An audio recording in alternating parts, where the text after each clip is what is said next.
আসসালামু আলাইকুম প্রিয় শিক্ষার্থীরা, নূর ইজি কোচিং সেন্টারে তোমাদের সবাইকে স্বাগতম। খুবই গুরুত্বপূর্ণ একটি সাজেশন 2024 সালের এইচএসসি পরীক্ষার্থীদের জন্য। আজকে আমি তোমাদের যে বিষয়ে সাজেশন দেব সেই বিষয়টি হচ্ছে 2024 সালের এইচএসসি পরীক্ষার্থীদের জন্য বাংলা দ্বিতীয় পত্র। আর তোমরা সবাই জানো যে 2024 সালে যে এইচএসসি পরীক্ষা অনুষ্ঠিত হবে, এই পরীক্ষা কিন্তু 2023 সালের সংক্ষিপ্ত সিলেবাসে সেই সিলেবাস অনুসারে কিন্তু 2024 সালের এইচএসসি পরীক্ষা হবে। এখন তোমরা অবশ্যই জানো যে আগামী 30শে জুন থেকে কিন্তু তোমাদের 2024 সালের এইচএসসি পরীক্ষা শুরু হবে এবং বাংলা প্রথম পত্রই কিন্তু হচ্ছে তোমাদের 30শে জুন পরীক্ষা। আজকে আমি তোমাদের বাংলা দ্বিতীয় পত্রে এমন একটি সাজেশন দিব যেগুলো তোমরা যদি মানো বা ফলো করো বা বোঝার চেষ্টা করো আমার কথাগুলো বা আমার সাজেশনগুলো, তাহলে অবশ্যই তোমরা পরীক্ষার মধ্যে দুটো সাবজেক্ট মিলে খুব ভালো একটা নাম্বার তুলতে পারবা, বাংলা প্রথম এবং বাংলা দ্বিতীয়। সো আজকে আমি বাংলা দ্বিতীয় পত্রে সাজেশন দেব। তোমরা সবাই জানো বাংলা দ্বিতীয় পত্রে ব্যাকরণ অংশে 30 নাম্বার থাকবে তোমাদের এবং হচ্ছে নির্মিতি বা লিখিত অংশে এখানে হচ্ছে তোমাদের 70 নাম্বার থাকবে। আমি বোর্ডে লিখে রাখছি যে তোমাদের পরীক্ষার কিভাবে প্রশ্ন করা হবে বা প্রশ্নের ধরনটা কি হবে এই বিষয়ে তোমাদেরকে বোঝাবো। তারপরে আমি বুঝাবো যে আসলে তোমরা কিভাবে পরীক্ষায় খুব ভালো নাম্বার তুলতে পারো এই বাংলা দ্বিতীয় পত্র থেকে এবং কোনগুলো পড়লে তুমি অবশ্যই পরীক্ষায় চোখ বন্ধ করে কারো সাহায্য ছাড়াই আনসার করতে পারবা। ওকে, এখন তোমরা বোর্ডে দেখো, বোর্ডে যদি দেখো আমাকে একটু মার্কার দেন তো। বোর্ডের মধ্যে আমরা লিখে রাখছি, আপনারা খেয়াল করেন যে বাংলা দ্বিতীয় পত্র নির্মিতি যে অংশটা সেখানে লেখা আছে। দেখেন প্রথমে এইখান থেকে শুরু করি যে 7 নাম্বার কেন, কারণ 1 থেকে 6 হচ্ছে তোমাদের কিন্তু বাংলা দ্বিতীয় পত্রের ব্যাকরণ অংশ থাকবে প্রথমে। তো আমি আগে এই যে নির্মিতি যে অংশটা আছে সেটা তোমাদেরকে বলি যে এটা কিভাবে তোমাদের কোশ্চেন থাকবে। তো প্রথম হচ্ছে দেখো পারিভাষিক মানে পারিভাষিক রূপ। এটা হচ্ছে তোমাদের এমন একটা শব্দ যেখানে ইংলিশ শব্দ দেওয়া থাকবে, তোমাদেরকে বাংলা লিখতে হবে এবং তার অথবা আরেকটা থাকবে। এটার সাথে সবসময় কিন্তু দুইটা কোশ্চেন থাকবে অথবা একটা থাকবেই, তোমাদের একটা অপশন থাকবে, তোমরা দুইটা থেকে যে কোনো একটা লিখবা। বাংলা অনুবাদ, ইংলিশে একটা স্টোরি মানে হিস্টোরি থাকবে, সেই স্টোরি তোমরা হচ্ছে কি লিখবা, পুরো বাংলা লিখবা। যারা ইংলিশ মিডিয়ামে পড়ো না তারা শুধু এই যে বাংলার যে মানে ইংলিশ যে শব্দের অর্থ থাকবে, মানে ইংলিশ শব্দ দেওয়া থাকবে, এগুলোর শব্দের অর্থ লিখবেন বাংলা। আর যারা ইংলিশ মিডিয়ামে পড়েন বা ইংলিশ ভালো পারেন তারা হচ্ছে বাংলা অনুবাদ চাইলে করতে পারেন, কারণ একটা গল্পের অনুবাদ করা কিন্তু খুবই কঠিন যদি তুমি ভালো গ্রামার না জানো। হ্যাঁ, তার জন্য তোমাকে বলবো যে তুমি যদি বাংলা মিডিয়ামে পড়ে থাকো বা তুমি যদি ইংলিশে মোটামুটি ভালো হও তারপরেও বাংলা অনুবাদ দিতে যেও না। যদি পারো একদম দেখো যে তোমার কমন পড়ে গেছে তাহলে তুমি দিবা, কোনো সমস্যা নাই। আর তাছাড়া তুমি ওই যে পারিভাষিক রূপ যেটা ইংলিশ শব্দ থাকবো তোমাকে বাংলা লিখতে হবে। ওকে, যেমন ধরো এক্সাম্পল হচ্ছে তোমরা অনেকেই জানো যে এরকমও থাকতে পারে, যেমন হচ্ছে যে পলিটিক্যাল মানে রাজনীতি, এরকম যদি কিছু থাকে, পলিটিক্স যাই হোক না কেন, এরকম কিছু থাকলে তোমরা ওইটার জাস্ট বাংলা লিখবা, ইংলিশ থাকবে বাংলা লিখবা।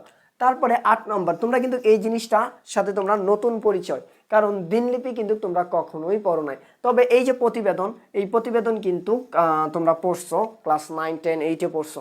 তবে দিনলিপিটা তোমাদের জন্য খুবই নতুন একটা বিষয়, কারণ দিনলিপি তোমরা এর আগে কখনো পড়োনি। হ্যাঁ, আমাকে সবুজ মার্কারটা দেন তো। দিনলিপিটা এই জন্যই নতুন। আর এইখানে তোমরা যারা যেটা পারো ভালো, প্রতিবেদন হয়তো বা অনেকে ভালো পারো, প্রতিবেদন তোমরা অনেকে জানো একটা লেখার সিস্টেম আছে, প্রতিবেদন অনেক সময় 2 ধরনের প্রতিবেদন থাকে, এখন কোনটা কিভাবে লিখতে হয় তোমরা অবশ্যই ভালো জানো। তবে আমি সাজেস্ট করব তোমরা প্রতিবেদন না দিয়ে দিনলিপি দাও, কারণ এই দিনলিপিটা খুবই ইজি। আমি বুঝিয়ে দিব দিনলিপি কেন ইজি, দিনলিপি লেখার সংজ্ঞাটা কি বা দিনলিপি কিভাবে লিখলে খুব ভালো নম্বর পাওয়া যাবে, এই বিষয়গুলো আমি বলে দিব এই ভিডিওতে। তারপর দেখেন বৈদ্যুতিন চিঠি অথবা আবেদনপত্র, তোমরা আবেদনপত্রের সাথেও কিন্তু পরিচয় আছে তোমাদের, কারণ তোমরা কিন্তু আবেদনপত্র ক্লাস 8, 9, 10-এ পড়ছো। এখন এই যে বৈদ্যুতিক যে চিঠিটা, এটা কিন্তু খুবই ইজি তুমি যদি ভালো করে লিখতে পারো। এটা লিখতে মানে প্রত্যেকটাতে তো 10 নম্বর, এটা লিখতে জাস্ট 2 থেকে 3 মিনিট সময় লাগবে। যদি তুমি ভালো করে আমার কথাগুলো বোঝো যে এটা কিভাবে লিখলে স্যার 10-এ 10 পাবো, ঠিকই তুমি মানে 10-এ 10 পাবো, তোমার খাতায় একটা নাম্বারও কাটবে না, জাস্ট আমি যেভাবে বলবো যদি সেভাবে তুমি লিখো। তারপর দেখো এই যে সারমর্ম অথবা ভাব সম্প্রসারণ, এগুলো তোমরা ভালো জানো বা ভালো পারো। সবসময় যদি তোমার যেটা কমন পড়ে তুমি সেটা দিবা।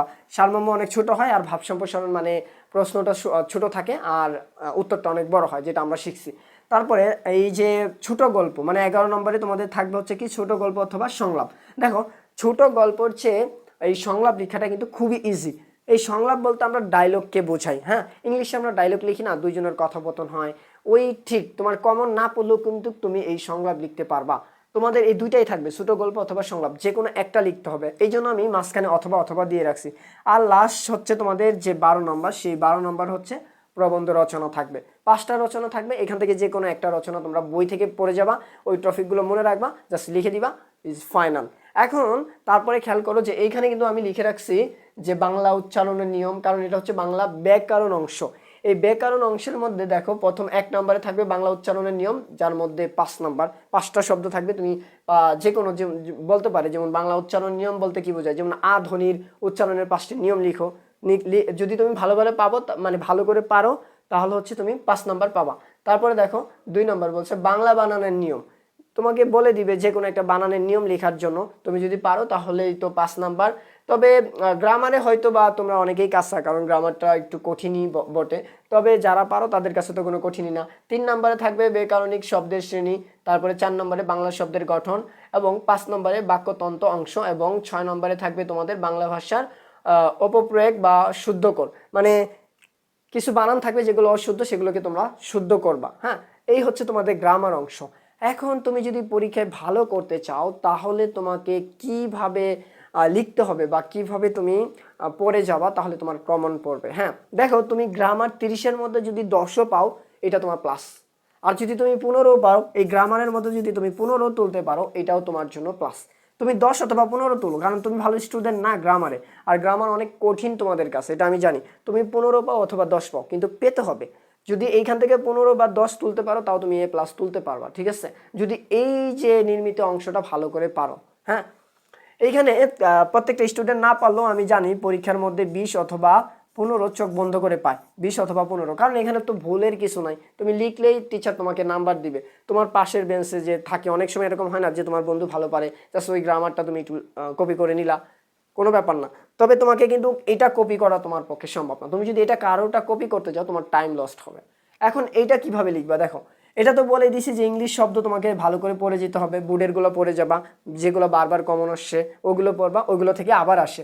আর এই যে দিনলিপি, আমি প্রতিবেদন লিখতে না করব, যারা পারো না ভালো, আর যারা দিনলিপি বুঝো না আজকে বুঝো, জাস্ট আমি বুঝাই দিব, 2 মিনিটও লাগবে না, 1 মিনিটে তুমি নিজেই এখন দিনলিপি লিখতে পারবা।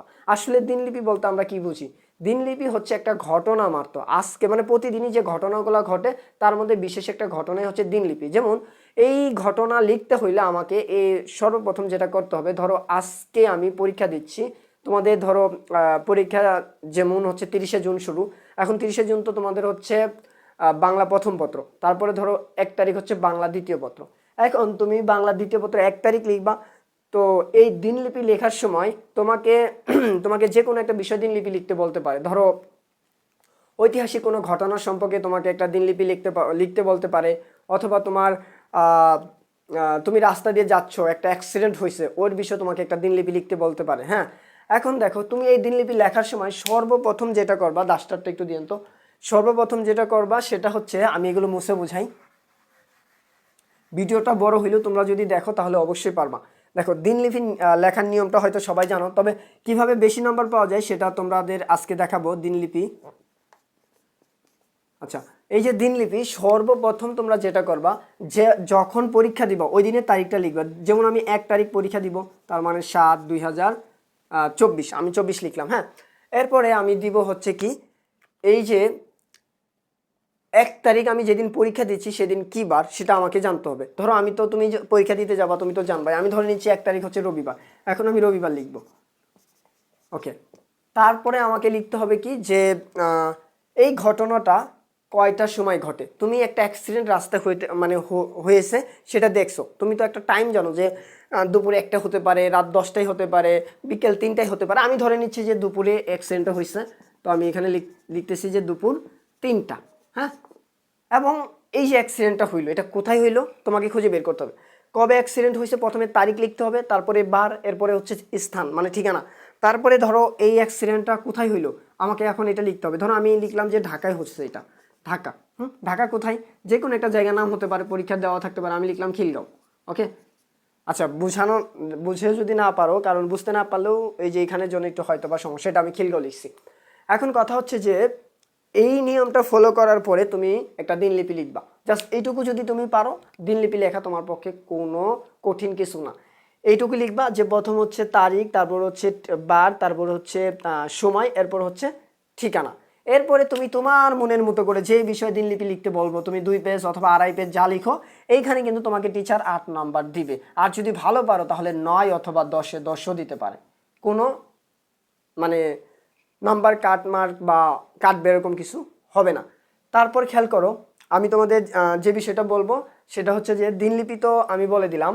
এরপরে দেখো দিনলিপি লেখার নিয়মটা আসলে বুঝে গেছো। লাস্টে মানে দিনলিপি কিভাবে শেষ করবা, দিনলিপি লাস্টে তুমি যেভাবে শেষ করো কোনো সমস্যা নেই, লাস্টে গিয়ে কোনো কিছু লিখতে হবে না, কোনো কিছু লিখতে হবে না। ধরো যে আমি লাস্টে গিয়ে এভাবে শেষ করব দিনলিপিটা, শুরু করলাম যে একটা অ্যাক্সিডেন্ট এভাবে ঘটছিল, এরকম হয়েছিল, আমি দেখছিলাম 2টা ট্রাক মুখোমুখি সংঘর্ষ হয়েছে এবং 2জন মারা গেছে, একজন হসপিটাল আছে, এরকম একটা ঘটনা। বা লাস্টে আমি লিখলাম যে এই ঘটনাটা খুবই দুঃখজনক ছিল, শেষ হয়ে যাবে। তুমি যেভাবেই লিখো না কেন এই ঘটনা, তোমাকে লাস্টে এমন কিছু দিতে হবে না যাতে এই ঘটনা শেষ করার জন্য কোনো একটা নির্দিষ্ট নিয়ম আছে বলে এরকম কিছু নাই। তুমি তোমার মতো করে গল্প লিখবা, শুধু গল্প লিখে শেষ করবা। এরপর দেখো বৈদ্যুতিক চিঠি। এই যে বৈদ্যুতিক চিঠিটা, এটা লেখা কিন্তু খুবই ইজি, এটা অনেক ছোট, জাস্ট একটা বক্স করতে হবে তোমাকে। একটা বক্স করতে পারলেই তুমি এটাতে 10 নম্বর পাবা। দেখো সিস্টেমটা কেমন, এই যে ধরো আমি একটা বক্স করতেছি, এই বক্সের মধ্যেই তোমাকে সব লিখতে হবে, হ্যাঁ ছোট। এই যে বৈদ্যুতিক চিঠি, তোমাকে জাস্ট একটা প্রশ্ন দেওয়া হবে যে ধরো যে তোমার বোনের বিয়ে উপলক্ষে তোমার ভাইকে একটা বৈদ্যুতিক চিঠি লিখো। এখন কিভাবে লিখবা, আমরা এই বৈদ্যুতিক চিঠি বলতে কি বুঝি, বা বৈদ্যুতিন চিঠি এটা বলতে আমরা কি বুঝি, ইমেলকে বোঝায়, ঠিক আছে, ইলেকট্রনিক যে চিঠি সেটাকে বোঝায়। তো এটার জন্য আমরা কি করব, প্রথমে এইভাবে একটা বক্স করব, বক্স করার পরে দেখেন এইভাবে টান দিব 1 2 3 4, এরপর আমরা এইভাবে আরেকটা টান দিব। এইখানে আমি প্রথমে লিখব ফ্রম, ওকে, অ্যাপ ফ্রম, ওকে, আমরা এই কালিটা ব্যবহার করি, ফ্রম লিখলাম। তারপর লিখব টু, দেখো এই যে টু, এরপর লিখব সি সি, এরপর হচ্ছে বি সি সি, এরপর আমি টেক্সট লিখতে পারি অথবা পিও লিখতে পারি। লেখার পরে আমি এইখানে ওকে, আরেকটা বিষয় এখানে আছে, সেটা হচ্ছে যে তোমরা বিসিসির পরে আরেকটা ঘর করবা, সেই ঘরে হচ্ছে কি লিখবা, সাবজেক্ট। এই হচ্ছে এখানে আরেকটা ঘর করতে হবে, ঘর করার পরে এখানে লিখবা এসইউবি সাবজেক্ট। এখন এখানে যে সাবজেক্টে তোমাকে লিখতে বলবে সেই সাবজেক্ট লিখবা। এই ফর্ম মানে তো তুমি তোমার একটা যে কোনো একটা ইমেল অ্যাকাউন্ট অবশ্যই চালাও, তবে পরীক্ষার মধ্যে কেউ নিজের ইমেল অ্যাকাউন্ট দিও না, ঠিক আছে। তোমরা যে কোনো একটা ইমেল অ্যাকাউন্ট বানিয়ে দিবা যেটা তোমার ইমেল না। তারপর হচ্ছে টুতে ওইখানে তো বলেই দিবে যে কোন ইমেল তোমাকে দিতে হবে, হ্যাঁ। তো আমি লিখতেছি না, জাস্ট বুঝিয়ে দিচ্ছি। এই সিসি বা বিসি মানে তোমাকে দিতে হবে না, এই সিসি মানে হচ্ছে কার্বন কপি। আমরা যখন একটা ইমেল একাধিক ব্যক্তিকে পাঠাবো তখন হচ্ছে আমরা সিসি করি, এটাকে বলা হয় কার্বন কপি। আর কার্বন কপি কখন করা হয়, যখন একাধিক ব্যক্তিকে মানে পাঠানো হয়, তখন আমরা এই কার্বন কপি সিসিকে কার্বন কপি বলা হয়।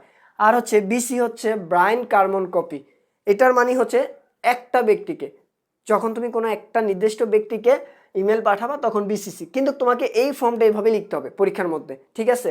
এইখানে কিছু লিখতে হবে না, বিসি এবং সিসি এটা খালি রাখবা, কিছু লিখতে হবে না। তারপর তোমাকে সাবজেক্টটা লিখে তুমি 2 লাইন লিখবা, বেশি লিখবা না, 2 থেকে 3 লাইন লিখা শেষ করবা। যে তোমার ভাইয়েরকে বলা হয়েছে যে তোমার বোনের বিয়ের উপলক্ষে একটা ইনভাইট পাঠানোর জন্য, তুমি জাস্ট লিখবা যে আমার বোনের অমুক তারিখে বিয়ে, তুমি আসলে আমি খুব খুশি হব, আশা করি তুমি অবশ্যই আসবে। এইভাবে লিখে তুমি ইতি দিয়ে শেষ করবা, তারপর তোমার নাম দিয়ে শেষ করে দিবা, শেষ, আর কিচ্ছু নাই। এই হইলো, তাহলে এতটুকু একটা জিনিসের জন্য তুমি পাচ্ছ 10। এরপর বলছিলাম সংলাপ। সংলাপ নিয়ে তো আর কিছু বলারই নাই, সংলাপ মানে হচ্ছে ডায়লগ। ধরো এই সংলাপ মোবাইল ফোনের ভালো দিক খারাপ দিক নিয়ে যদি তোমাকে লিখতে বলে, যে মোবাইলের খারাপ দিক অথবা ভালো দিক আছে, এগুলো দিয়ে যদি, মানে আমরা ঘেমে যাচ্ছি, আমার পিছনে অ্যাসিস্ট্যান্ট উনি ছটফট করতেছে। তো যাই হোক, এখন কথা হচ্ছে যে এই যে সংলাপ, এই সংলাপটা কিন্তু খুবই ইজি। তোমরা ছোট গল্প না দিয়ে সংলাপ দিবা, আর সংলাপটা 2 থেকে 3 পেজ দিবা, কারণ হচ্ছে সংলাপটা একটু বড় করার চেষ্টা করবা। এই সংলাপটা হচ্ছে তোমাদের একটা ডায়লগের মতো, একটা বন্ধু থাকবে এবং তুমি থাকবা, যে কোনো 2 জনের নাম দিয়ে গল্পটা শুরু করবা। শুরু করা যেমন কীভাবে শুরু করবা, আসসালামু আলাইকুম, ধরো আমি বলতেছি যে বিথি আসসালামু আলাইকুম, জাস্ট একটা নাম, আর আমি হচ্ছে নূর। এখন তারপরে বলতেছে, উনি আমাকে বলবে যে ওয়ালাইকুম আসসালাম, আপনি কেমন আছেন। জাস্ট এইভাবে গল্পটা শুরু করে মূল টপিকস তোমাদের যে লিখতে বলছে তা লিখে শেষ করে দিবা 2 থেকে 3 পেজ, তাহলেই তুমি কিন্তু এখানে 70 নাম্বার তুলতে পারবা সব মিলিয়ে। আর এখান থেকে আর হচ্ছে যে ব্যাকরণ যে অংশ, এখান থেকে যদি তুমি 20ও পাও, 70-এর মধ্যে তুমি 60 পাও, তার মধ্যে তো তোমার 80, তার মানে তোমার A+ নিশ্চিত। আর কি বলো? তো আশা করি সবাই ভিডিওটা দেখবেন, আর যদি কিছু বুঝতে না পারেন তাহলে অবশ্যই আমাকে কমেন্ট করে জানাবেন, আর আমি অবশ্যই তোমাদেরকে বুঝিয়ে দিব, কেমন? আর অবশ্যই নুরিজি কোচিং সেন্টারের সাথেই থাকবেন। সবাইকে ধন্যবাদ।